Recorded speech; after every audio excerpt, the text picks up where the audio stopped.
Ölkə ərazisində sabaha gözlənilən hava şəraiti açıqlanıb. Milli Hidrometeorologiya Xidmətinə istinadən xəbər veririk ki, Bakıda və Abşeron yarımadasında hava şəraitinin yağmursuz keçəcəyi gözlənilir. Mülayim şimal-qərb küləyi əsəcək.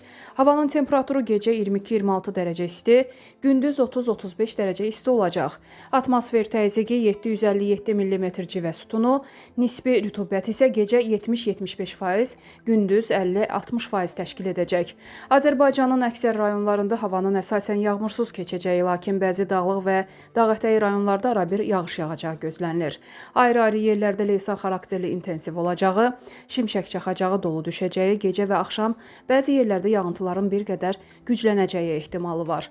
Gecə və səhər bəzi dağlıq ərazilərdə duman olacaq, mülayim şərq küləyi əsəcək.